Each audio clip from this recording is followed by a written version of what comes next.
25 जून 2022 का दिन था। उत्तर प्रदेश के फिरोजाबाद ओसी प्लेटिनम सोसाइटी का सिक्योरिटी गार्ड नोटिस करता है कि बिल्डिंग के चौथे फ्लोर से कुछ बहुत ही भारी चीज धड़ाम से आकर नीचे गिरी है। साथ ही उसे कांच के टूटने की भी आवाज आई थी।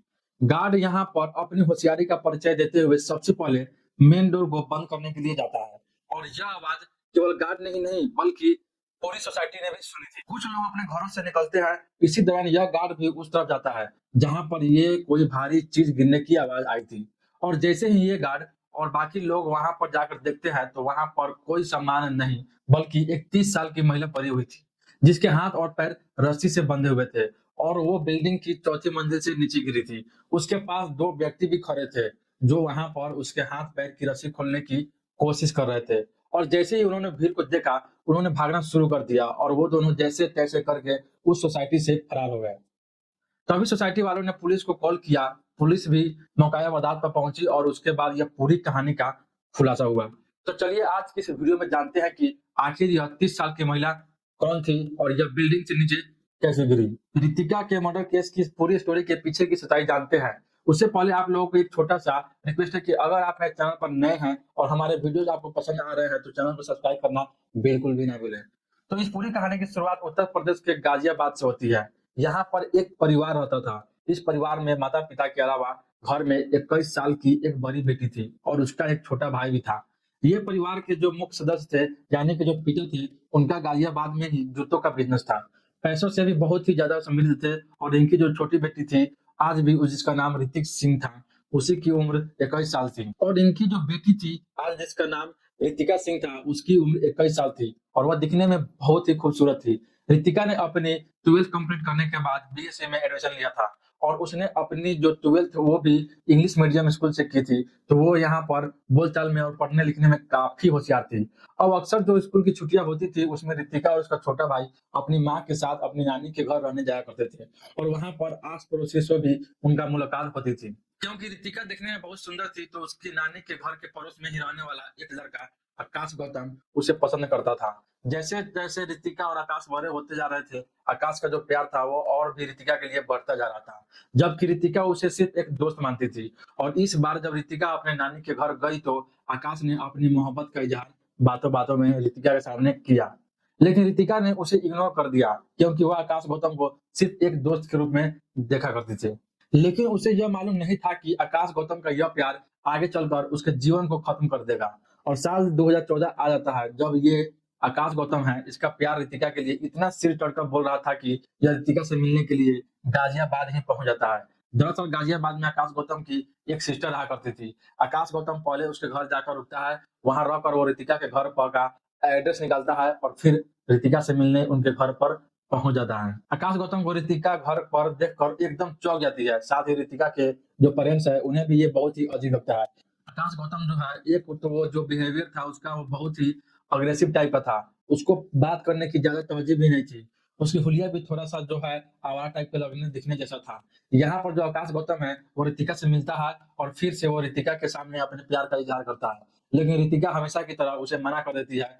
अब उस टाइम पर तो ये आकाश गौतम घर से चला जाता है लेकिन शाम के समय ये ऋतिका का अपहरण कर लेता है। जब वह बाहर घूमने गई थी तो और अपहरण करने के बाद वह उसे एक सुनसान जगह पर ले जाता है और उसके सामने बार बार अपने प्यार का इजहार करता है। वह ऋतिका से कहता है कि वो उसे दिल और जान से प्यार करता है। वह उससे शादी करना चाहता है और वो उसको हर हाल में खुश रखेगा।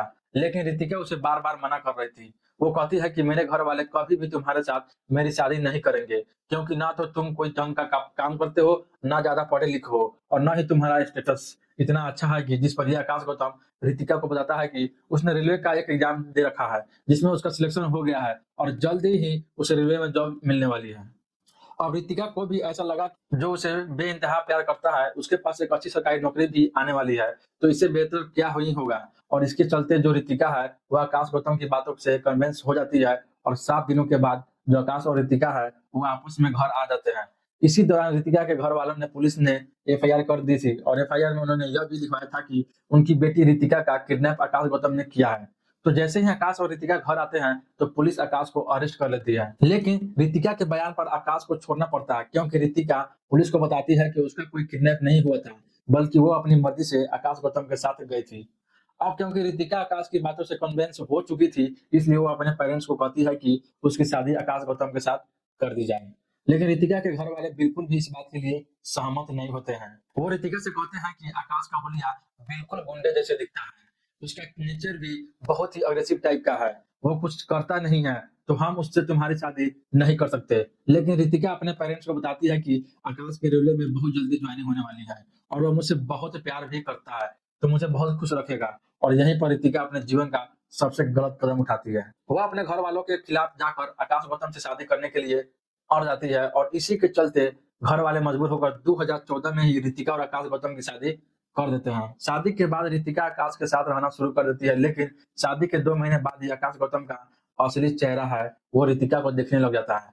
दरअसल रेलवे में जॉब वाली बात जो आकाश गौतम ने रितिका को बताई थी, वह पूरी तरह से झूठी थी। आकाश गौतम का कोई सिलेक्शन रेलवे में नहीं हुआ था। ना ही वो कुछ काम करता था। अपने आवारा दोस्तों के साथ घूमता था और कुछ और गलत काम भी किया करता था। 2 महीने के अंदर ही उसने रितिका के साथ मारपीट करना भी शुरू कर दिया था। अब क्योंकि रितिका इंग्लिश मीडियम स्कूल से पढ़ी हुई थी, उसने अपना बीएससी भी कंप्लीट किया था, तो घर चलाने के लिए मजबूरी में उसे पास के ही एक स्कूल में टीचिंग करने के लिए जाना पड़ता है और उसी की सैलरी से घर का खर्चा भी चलता था। यहाँ तक कि जो रितिका कमाती थी, उसमें से भी आकाश उससे कुछ पैसे छीन लिया करता था। आकाश गौतम का असली चेहरा रितिका के सामने बहुत ही जल्द आ गया था। अब रितिका बहुत ही टेंशन में रहने लगी थी। वो अपने घर पर भी कुछ नहीं बता सकती थी, क्योंकि वो घर वालों के खिलाफ जाकर अपने आकाश गौतम से शादी करी थी। क्योंकि घर वालों के खिलाफ जाकर उसने आकाश गौतम से शादी करी थी। इनका एक बेटा भी था। विपुल ने भी अपनी सारी सच्चाई रितिका को बताई थी। साथ ही रितिका ने भी अपने लाइफ के बारे में सब कुछ विपुल को बताया था।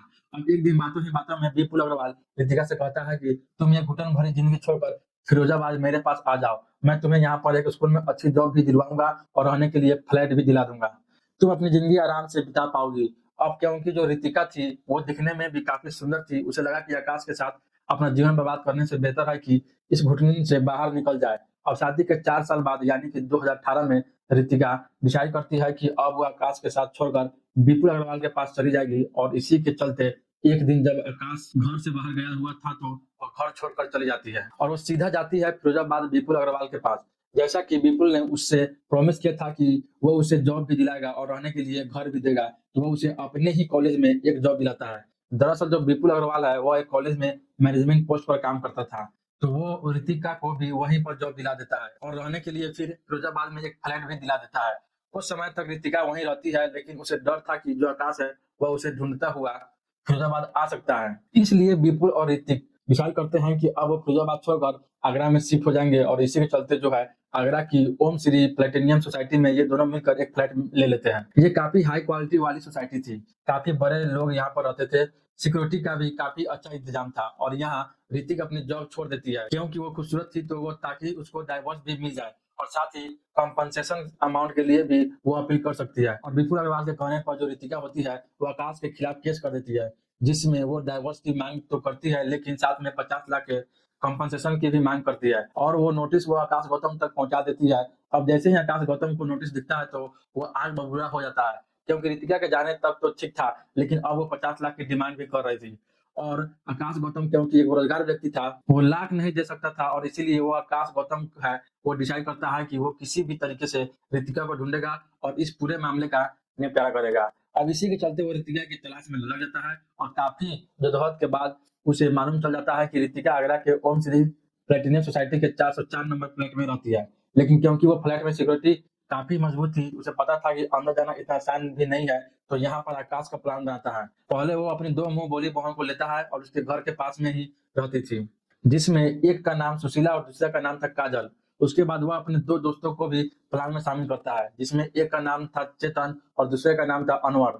अब वे पांचों मिलकर 24 जून 2022 को रितिका के फ्लैट में पहुंचते हैं, क्योंकि उनके साथ में लेडीज भी थी, तो इन्हें एंट्री मिलने में कोई दिक्कत नहीं हुई। गार्ड को इन पर शक भी नहीं हुआ और ये सीधा पहुंच जाते हैं रितिका के फ्लैट नंबर 404 में।